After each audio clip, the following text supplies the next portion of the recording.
성도의 신앙생활이 모범이 되어지고 성경이 가르치는 삶으로 변화되어지면 그런 신앙생활은 자연스럽게 주변에 선한 영향력을 미치게 되어 있고 소문은 나게 되어 있습니다. 여러분, 아무리 벽촌상간이라 할지라도 특별한 요리이고 영혼이 담긴 요리이고 맛이 있는 요리라면 그 요리는 소문나게 되어 있습니다.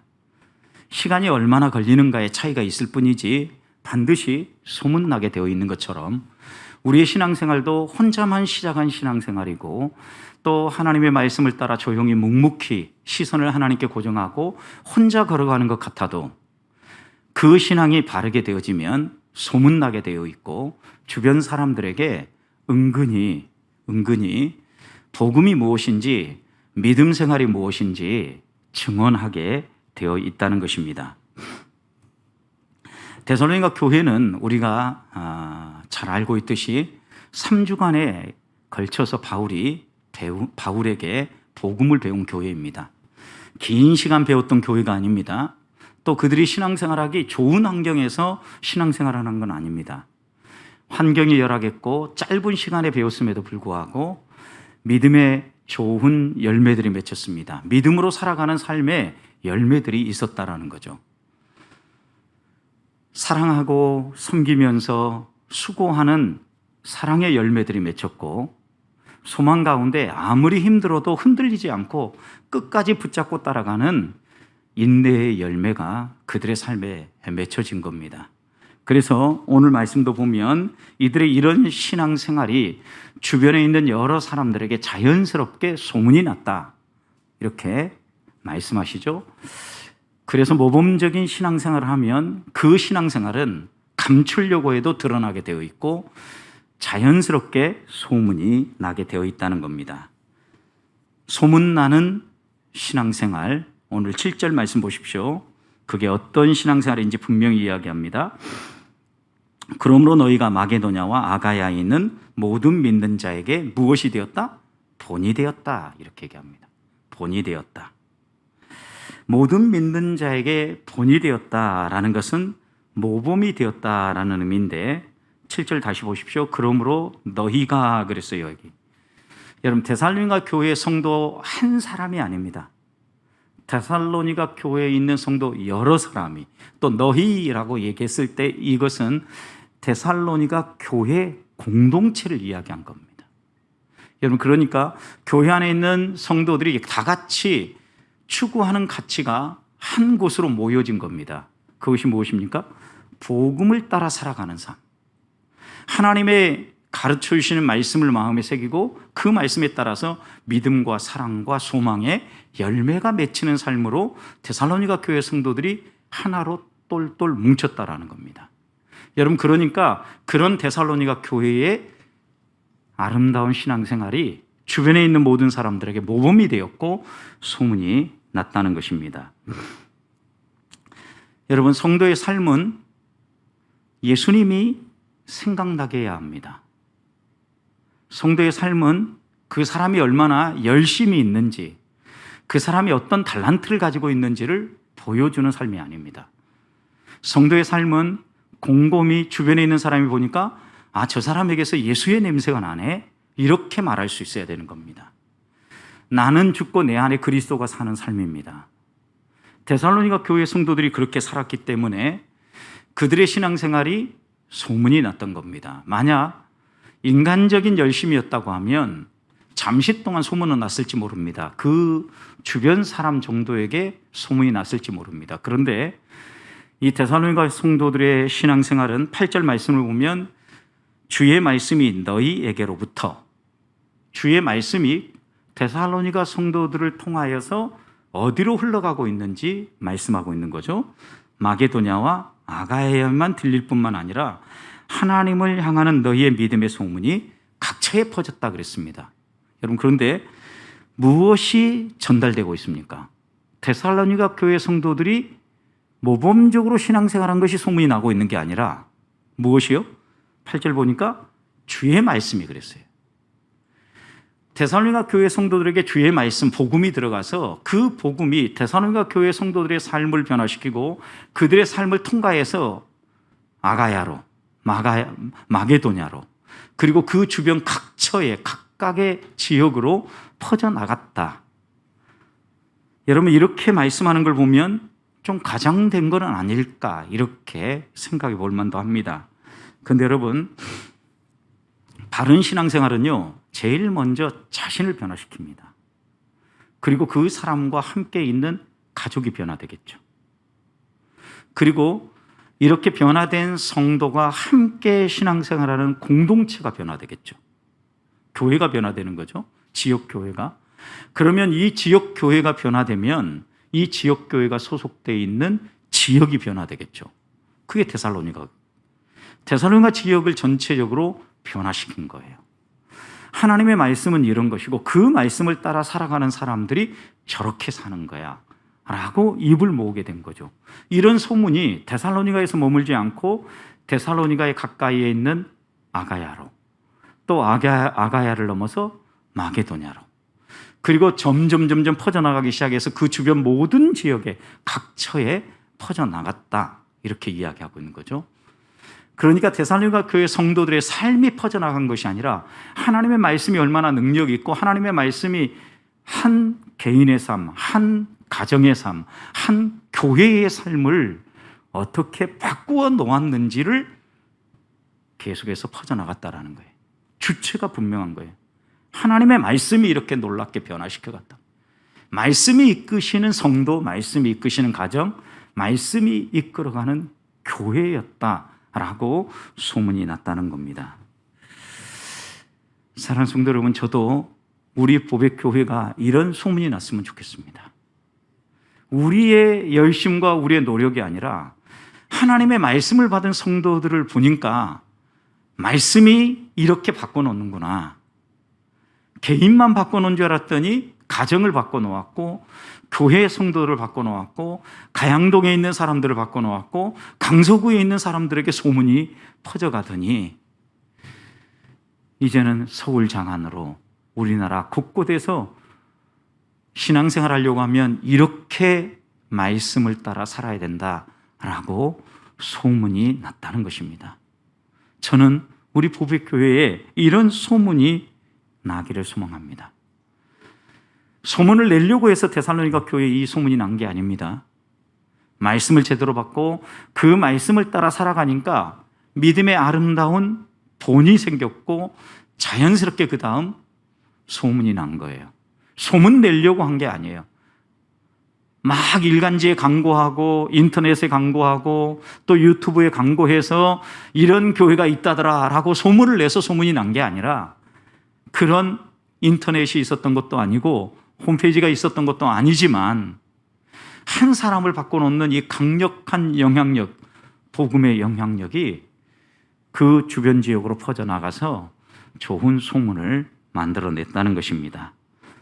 우리도 다시 한 번 더 하나님의 말씀을 사모하고 그 말씀이 나를 바꿔놓도록 내 마음의 중심을 말씀 앞에 내어줌으로 내가 변화되고 가정이 변화되고 교회가 변화되어져서 우리 지역사회를 바꾸어가는 성도 교회가 되시기를, 또 오늘 이 밤에 이를 위해서 좀 더 간절하게 하나님 앞에 기도하는 밤이 되기를 주님의 이름으로 축복합니다.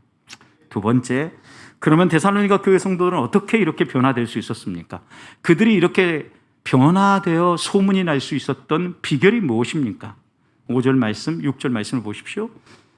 이는 우리 복음이 너희에게 말로만 이른 것이 아니라 또한 능력과 성령과 큰 확신으로 된 것입니다. 복음이 그들에게 전달되어졌는데 말로 하나님의 복음은 이런 겁니다. 예수님이 이런 분이십니다. 라고 복음을 그냥 말로만 설명하고 끝난 것이 아니라 세 가지를 이야기합니다. 능력으로 전달되어졌다. 성령으로 전달되어졌다. 큰 확신 가운데 전달되어졌다. 여러분, 그들이 받은 복음 때문에 모범이 되었고 소문이 났다라고 얘기하는 거죠. 결국 소문난 주체는 말씀이었어요. 복음이었어요. 그런데 여기에서도 똑같이 복음 때문에 그렇게 했다는 거예요. 그런데 복음을 전할 때 바울이 말로만 전한 것이 아니라 복음의 삶이 무엇인지를 보여줬는데 그것이 능력으로 성령으로 큰 확신으로 나타났다는 거예요. 사도행전 7장 2절과 3절 말씀을 보면 3주간 동안 바울이 데살로니가 교회 성도들에게 복음을 가르쳐 주었는데 사도행전 17장 3절에서 이렇게 얘기합니다. 뜻을 풀어서 그리스도가 해를 받고 죽은 자 가운데서 다시 살아나야 할 것을 증언하고 이르되 내가 너에게 전하는 이 예수가 그리스도라고 전했다. 여러분, 그러니까 구약에 있는 하나님의 말씀을 바울이 데살로니가 성도들에게 가르쳐 준 거예요. 그런데 그 가르쳐 준 것을 성경은 뭐라고 표현하면 뜻을 풀어줬다라는 거예요. 그러니까 구약의 말씀, 하나님의 말씀의 의미가 무엇인가를 뜻을 풀어주니까 이해가 생긴 거예요. 그리고 그 이해의 중심에는 구약 성경부터 일관되게 소개하고 있는 예수님이 누구인가에 대해서 소개해 준 거예요. 생각해 보십시오. 여기 뜻을 풀어서 설명해 준다라는 것은 어떤 물건을 보자기로 이렇게 잘 감싸둔다라는 거예요. 여러분, 만약에 제가 이 핸드폰을 보자기에 이렇게 딱 쌓아두었다면 여러분들은 겉모양에 의해서 저게 무엇일까 추측만 하겠죠. 보자기가 벗겨지기 전에는 그 물건이 무엇인지를 정확히 확인할 수가 없어요. 뜻을 풀어줬다라는 것은 그 보자기를 들추어내서 벗겨서 그 보자기 속에 숨겨져 있는 것이 무엇인가를 보여주었다라는 의미예요. 그러니까 구약의 말씀부터 계속해서 예수 그리스도, 구원자, 메시아, 그분이 누구인가에 대해서 일관되게 계속 소개하고 있었는데 그 가르침이 무엇을 뜻하는지를 마치 보자기를 벌려서 그 안에 있는 내용물을 보여주듯 예수 그리스도가 이런 분이다라고 소개해 줬다라는 겁니다. 실제로 생각해 보십시오. 이스라엘 백성들은 예수 그리스도가 메시아라는 것을 믿지 않았습니다. 이유인즉슨 나무에 매달려, 나무 십자가에 매달려 돌아가셨기 때문입니다. 나무에 매달린 자들마다 저주받은 자라는 율법의 말씀이 있었기 때문에 극악한 죄수들을 죽이는 이 십자가형에 처해진 예수님은 메시아가 아니라 저주를 받아서 심판받은 자라고 생각을 한 겁니다. 그런데 지금 바울은 그분이 저주받은 것이 아니라 우리 모두의 죄를 짊어지고 죄의 값을 갚기 위해서 저주받은 자로서 나무에 매달렸다라고 가르쳐 주었다라는 겁니다. 그러니까 그들이 잘못 생각하고 있는 것들을 구약의 말씀을 통해서 풀어 설명해 주니까 이해하고 깨닫게 된 거죠. 또 하나 가르쳐 준 것은 예수님이 그리스도다, 예수님이 메시아다라고 생각한 겁니다. 풀어준 겁니다. 그들은 예수님이 메시아라고 생각하지 않았습니다. 왜냐하면 그들이 가지고 있는 메시아에 대한 이해가 있었기 때문입니다. 그들은 어떤 메시아를 기다렸습니까? 이렇게 보잘것이 없고 그 다음 힘없이 십자가에 매달려 죽는 그런 메시아를 기다린 게 아니라 로마의 압제에서 그들을 해방시켜줄 정치적인 메시아를 기다리고 있었습니다. 그들의 이런 메시아상이 잘못되었다라는 것을 풀어서 바울이 설명해 준 겁니다. 너희는 이제껏 이런 메시아를 기다리고 있는데 성경을 쭉 봐라. 고난받는 그리스도, 고난받는 메시아, 우리를 구원할 메시아는 화려하고 정치적으로 권력과 권세를 휘두르면서 우리를 해방시켜 줄 그런 메시아가 아니라 십자가의 죽으심으로 우리의 죄값을 다 갚아주시는 고난받는 종으로 오신 메시아다. 이런 부분을 쭉 풀어서 설명해 준 겁니다. 이런 것들을 풀어서 설명해 주니까 예수 그리스도에 대한 이해가 분명해진 거예요. 예수 그리스도가 우리의 구원자, 메시아로 오셨구나 라는 것을 이해되어지니까 그분이 나의 죄 때문에 죽었고 나를 살리기 위해서 이 모든 것을 내어주신 하나님의 아들이라는 걸 깨닫고 나니까 그들의 신앙생활에 변화가 일어난 거예요. 성도 여러분, 우리들이 예수님이 누구인가를 알고 나면 우리의 삶은 변화될 수밖에 없다라는 얘기예요. 소문난 신앙생활은 복음의 능력을 맛볼 때 그 복음의 능력에 의해서 변화되어진다라는 것을 분명히 말씀하고 있는 겁니다. 그래서 이어서 이렇게 얘기하죠. 5절, 말로만 이른 것이 아니라 능력과 성령과 큰 확신으로 전했다. 여러분, 능력은 어떤 능력입니까? 성령의 능력이죠. 복음은 어떤 능력이 있습니까? 누가 되었든지 간에 그 복음을 듣는 사람을 구원하는, 하나님 나라로 인도하는 능력이 있다라고 얘기했죠. 로마서 1장 16절이죠. 내가 복음을 부끄러워하지 아니하노니 이 복음은 모든 믿는 자에게 구원을 주시는 하나님의 능력이 됨이라. 분명하게 복음은 능력입니다. 그런데 이 능력이 어떻게 우리에게 옵니까? 오직 너에게 성령이 임하시면 권능을 받고 예루살렘과 온 유대와 사마리아와 땅끝까지 이르러 내 증인이 되리라. 여러분, 그러니까 복음이 들려진 것은 하나님의 능력으로 된 것인데 이 능력은 성령의 능력으로 되어진 것이다 라고 얘기하는 거예요. 그런데 이 복음을 전할 때 여러분, 그냥 믿으려면 믿으세요가 아니라 이 복음은 나를 바꾸는 복음입니다. 정말 예수님이 살아나셨습니다. 나를 이렇게 바꾸셨습니다 라는 자기 신앙 고백으로, 큰 확신으로 전달되어진 복음이었다라는 거죠. 여러분, 바울을 바꾸는 복음이죠. 그래서 바울은 복음을 들려줄 때마다 자신이 어떻게 예수님을 만났고 자신의 삶을 어떻게 바꿔놓았는지 자기 간증을 섞어가면서 예수님을 설명하고 또 전하지 않았습니까? 그래서 여기에 보면 능력과 성령과 큰 확신으로 증거했다라고 말하고 있는 겁니다. 실제로 우리 안에 어떤 때 확신이 생기는가 생각해 보십시오. 막 앞에서 전하는 사람들이 열정적으로 전하기 때문에 확신이 생기는 건 아닙니다. 좀 더 잘 고개는 끄덕거려지겠죠. 설명을 논리적으로 이해하기 쉽게 눈높이에 맞춰서 설명을 잘 해주면 이해를 하겠죠. 여러분, 그런데 그보다 더 중요한 것은 한 사람의 마음을 변화시키고 확신을 심어주시는 역할을 하시는 분은 성령 하나님이라는 겁니다. 그런 점에서 복음은 능력이며 복음은 큰 확신을 우리에게 심어주는데 이 중심에는 성령의 역사가 있다라는 거예요.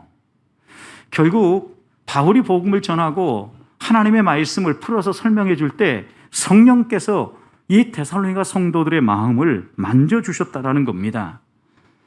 그래서 데살로니가전서 2장 13절 말씀을 보면 성령이 데살로니가 교회 성도들을 만져주시는데 이렇게 만져주십니다.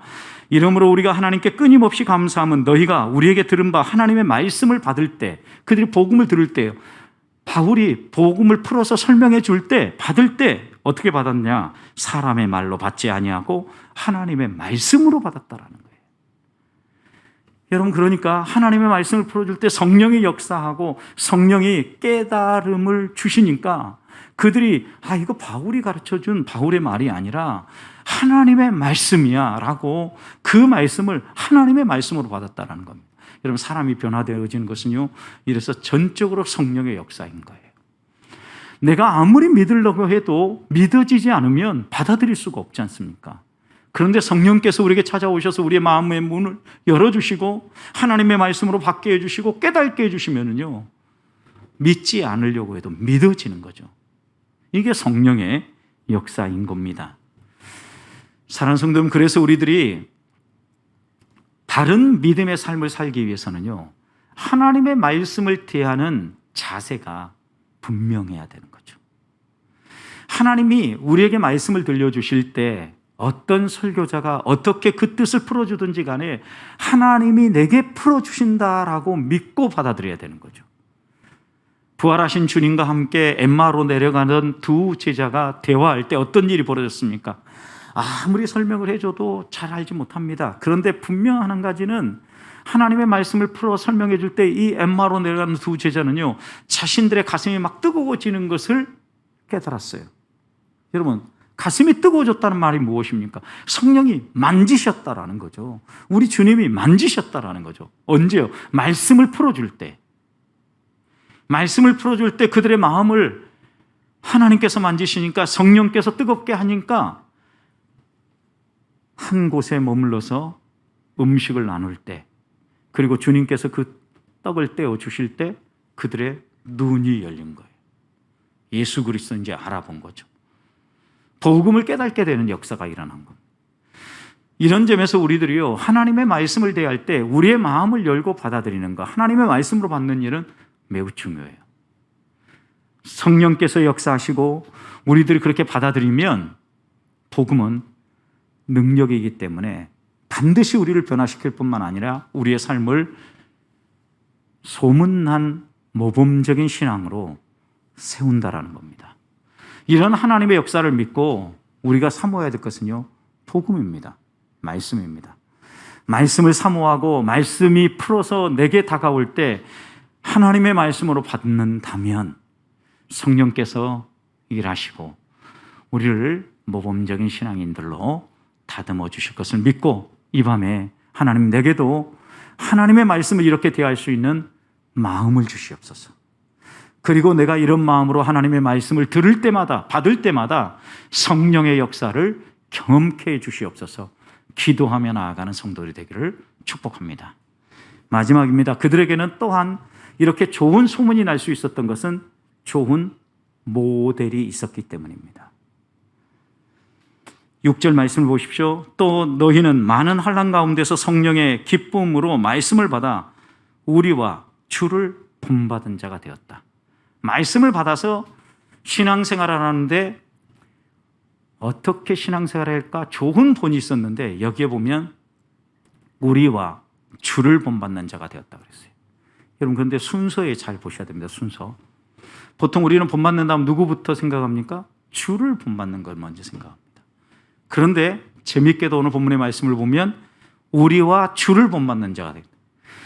여러분, 일반적으로 모든 사람은요, 눈에 보이지 않는 주를 먼저 생각하고 상상하고 하나님의 말씀을 생각하면서 본받으려고 하는 것이 아니라 하나님의 말씀을 받아서 그 말씀대로 살아가는 사람들의 모범을 통하여서 먼저 배우게 된다는 거예요.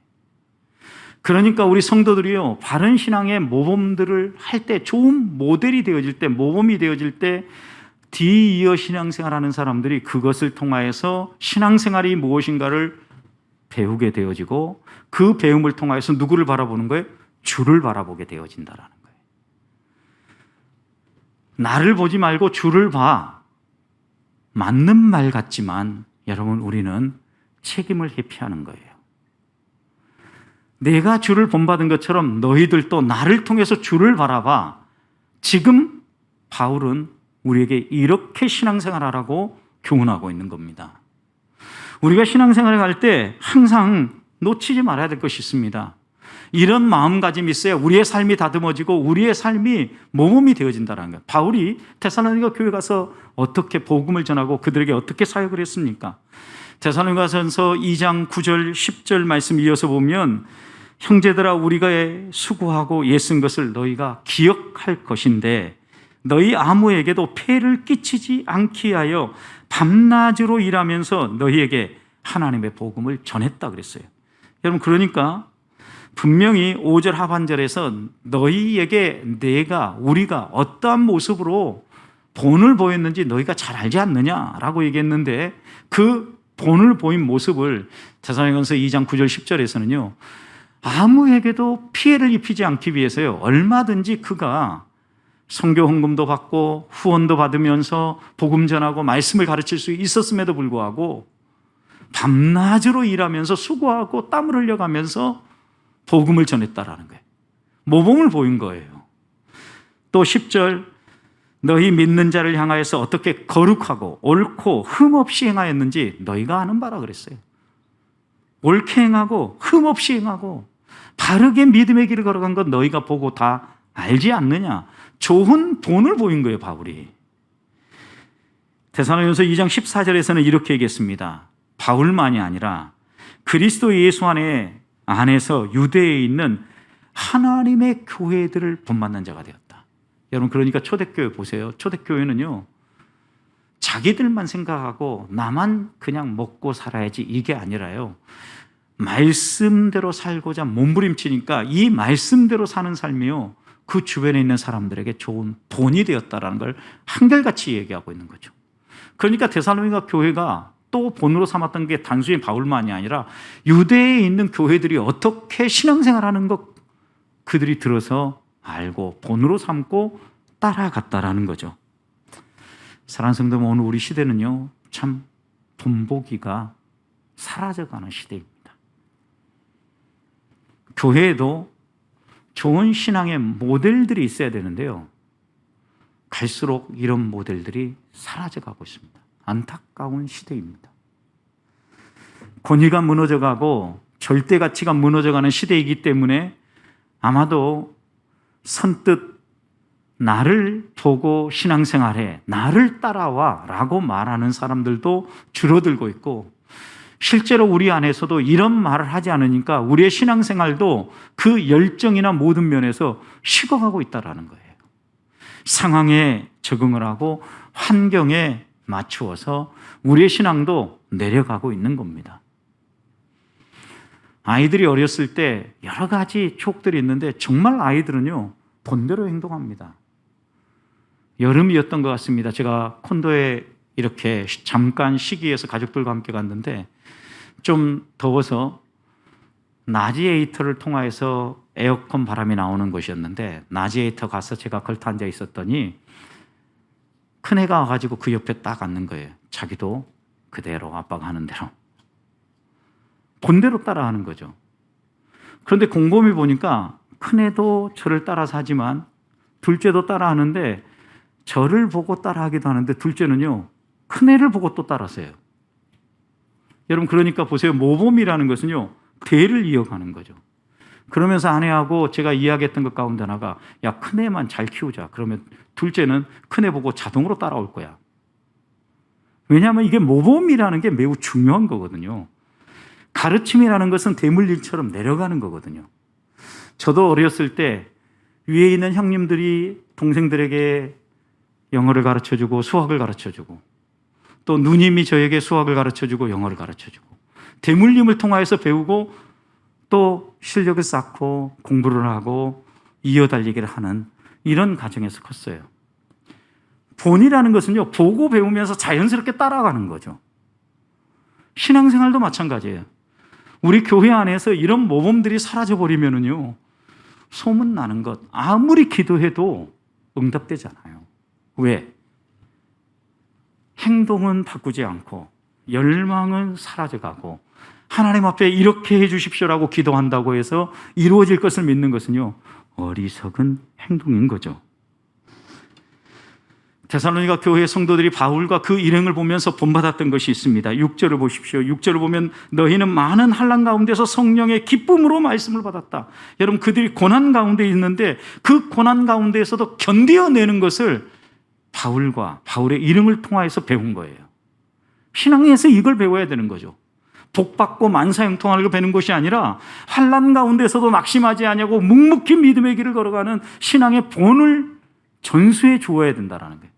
여러분, 잘 되어질 때는 아무런 문제가 없어요. 고난이 다가올 때 흔들리지 않아야 되는 거죠. 그렇게 조심했는데도 나에게 큰 어려움이 다가와서 낙심하고 주저앉을 만한 상황이 펼쳐졌을 때, 그때 믿음의 선배들은 어떻게 하는가를 보면서 따라갈 수 있다면 그 교회는 행복한 교회예요. 또 7절 보십시오. 너희가 마가야와 아가야에 있는 모든 믿는 자에게 본이 되었다. 이것은 복음이 본이 되어서 흘러갔다라는 거예요. 말씀이 그렇게 흘러갔다는 얘기거든요. 다른 말로 표현하면 아름다운 신앙의 본이 있으니까요, 복음을 들려줄 때 쭈뼛쭈뼛하지 아니하고 야, 이런 것 같아가 아니고 이렇게 살아야 돼. 복음은 이런 거야. 분명하게 선포하고 전할 수 있었다라는 거죠. 두려워하지 아니하고. 왜? 자신의 삶에 복음이 들어있으니까. 여러분, 이것이 데살로니가 교회가 바울과 그 일행을 통하여서 본받고 따라간 좋은 본이에요. 그 본을 보니까 그들도 바울처럼 당당하게 이렇게 나아가서 전할 수 있었던 거죠. 또 8절에도 보면 말로만이 아니라 하나님을 향하는 너희의 믿음의 소문이 각처에 퍼졌으므로 우리가 아무 말도 할 것이 없다라는 이 말의 의미는 무엇입니까? 본이 되었다라는 거죠. 그들의 신앙생활이 구별됐다라는 거죠.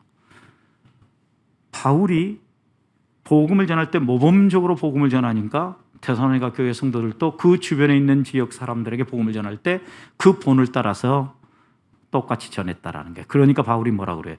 우리는 그것에 대해서 아무 말도 할 것이 없다 이랬거든요. 데살로니가 교회는 이렇게 좋은 본을 보고 복음을 배웠기 때문에 초기부터 선교하는 교회였고 헌신할 줄 알았던 교회였고 고난 가운데서도 낙심하지 않고 기쁨으로 많은 연보와 헌신을 하는 교회로 설 수 있었던 겁니다. 사랑하는 성도 여러분, 우리에게도 이런 모범이 필요한 때입니다. 우리 앞에 모범이 없다고 해서 낙심하지 마십시다. 내가 모범이 되어야 합니다. 우리 가정에서 내가 모범이 되면 지금은 자녀들이 못 본 척하고 아닌 것처럼 생각할지 모르지만 분명히 그들의 심장 중심에 복음과 함께 새겨질 것입니다. 하나님은 반드시 복음의 역사를 이어달리게 하기 때문입니다.